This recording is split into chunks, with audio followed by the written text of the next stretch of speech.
প্রবাসী নিয়ে আরেকটা কথা বলতে আসছি, বা বেকার সমাজ নিয়ে একটু কথা বলতে আসছি। কারণ আমি তো এক সময় আমিও একটু বেকার ছিলাম। এখন বেকার জীবন থেকে কিভাবে শিক্ষা পেয়েছি সেই জন্য কথা বলতে এসেছি আপনাদের ফেসবুকের মাধ্যমে। বিশেষ করে যারা যারা প্রবাসে যাচ্ছেন বা প্রবাসে যাওয়ার প্ল্যান করছেন, যারা যারা নাকি আপনার বেকার যে শিক্ষিত ছেলেমেয়েরা যারা আছেন বা ভাই বন্ধু যারা যারা আছেন, তাদেরকে দৃষ্টি আকর্ষণ করে বলবো যে ইউরোপে যাওয়ার কিছু লোক ছেলেপেলেরা আছেন, প্ল্যান নিয়ে করতেছেন বা টাকা পয়সা বই নিয়ে জমা দিতে চাইতেছেন, তাদেরকে দৃষ্টি আকর্ষণ করে বলবো। এখন বাংলাদেশ সরকার তারেক রহমান সাহেবের তার দৃষ্টি আকর্ষণ করেও কিছু কথা বলতে চাই। বিষয়টা হলো, আপনার এই বেকার সমাজকে যারা যারা বিদেশ যাচ্ছেন, তার বিদেশ যাওয়ার পাশাপাশি বিদেশ যাওয়ার আগ পর্যন্ত দাঁড়ালে কিন্তু অনেক চক্কর এদিক এদিক সময়টাকে বেকার করে দিচ্ছে। সেই সময়ের পাশাপাশি আপনারা যদি টাকা পয়সা থাকে, বাবার অর্থ সম্পদ থাকে, বা বাবারও কিছু এমনি প্রতিষ্ঠানে এরকম কিছু থাকে, তাদের প্রতিষ্ঠানে শ্রম দেন। আর পাশাপাশি না হলে টাকা পয়সা থাকলে আপনি একটা ব্যবসায় শ্রম দেন। দেখেন আপনি বুঝতে পারবেন যে বিদেশে যাওয়া ভালো নাকি এটা একটা ব্যবসা প্রতিষ্ঠানে সময় দেওয়া ভালো। আরেকটা বিষয় বলবো, যে যারা নাকি একেবারেই দুর্বল, বিভিন্ন জায়গায় লোন টোন নিয়ে এইভাবে বিদেশ যাওয়ার প্ল্যান করছেন, তাদের একটা কাজ সংস্থার যে কোনো সংস্থার মাধ্যমে ভালো একটা দক্ষতা কাজ শিখে বিদেশ যাওয়ার প্ল্যান করুন। কেন না হলে বিদেশে কিন্তু এই বেকার জীবনে আপনার যেভাবে যাচ্ছেন, গিয়ে আমি বিদেশ গিয়ে টাকা কামাই নেবো, এত সহজ না। কেন একটা দক্ষতা কারিগর যে মূল্যবান আছে, ঠিক বাস্তবতা কিন্তু এই লোকাল মানুষের কিন্তু এই মূল্যবানটা থাকে না। আপনি বাংলাদেশে দেখুন, আপনার যদি ভালো একটা ইলেকট্রিক মিস্ত্রি হন, আপনার সম্মানটা কোথায় গিয়ে দাঁড়ায়। আবার ভালো একটা ফ্রিজের যে ইলেকট্রিশিয়ান ফ্রিজ, এটার একটা বা এসির একটা মেকানিক্সের সম্মান কতটুকু দাঁড়ায়। তাদের কিন্তু বিদেশের সবচেয়ে কোন কোন কাজের বিদেশ সবচেয়ে সম্মান বেশি। আপনি এসির কাজ যাবেন, সেটা আরামের একটা কাজ, তাদের সম্মান বেশি। হ্যাঁ, ফ্রিজের যে আপনার যে ডেকোরেশন সবগুলো কাজ, এগুলো কাজ শিখে যাবেন, অনেক সম্মান বেশি।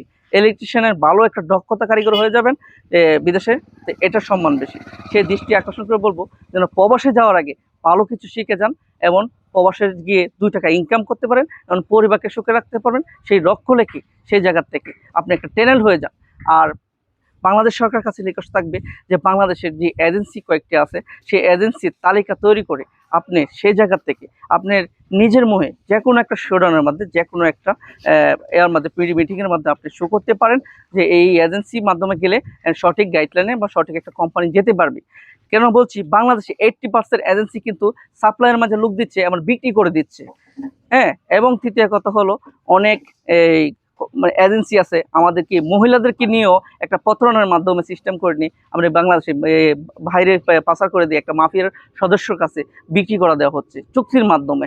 আসলে কিন্তু বিদেশ থেকে যারা নাকি মহিলাদেরকে ভিসাটা দেয়, তাদেরকে একদম ফ্রিতে দেওয়া হয়, এবং উচিত তাকে যে পাসপোর্ট করার পর্যন্ত খরচা যেটা আছে, সেটাও কিন্তু এজেন্সির মাধ্যমে দেওয়া হয়। সেটা কিন্তু এখন বাংলাদেশে কিছু দালাল চক্র আছে, সেটা কি মানুষকে পটিয়ে পাটিয়ে বিভিন্নভাবে সেটা কি একটা একটা গ্রুপ তৈরি, মানে একটা বাইরের একটা সঞ্চয়ের এর মাধ্যমে লোকজনের হাতে তুলে দেয়, যে জায়গার মাঝে আপনি বাংলার নারী নিরাপদ নাই, বাংলার মানুষ নিরাপদ নাই। সেটা কিন্তু আমি বাংলাদেশের সরকারের কাছে আহ্বান জোরভাবে জানাবো, যেন আপনি একটা এজেন্সি এবং এই সরকারের যে একটা লিস্ট, এই লিস্ট অনুযায়ী ভাবে যেন দেওয়া হয় যে এই এজেন্সিগুলো সঠিক গাইডলাইন নেওয়া যাবে।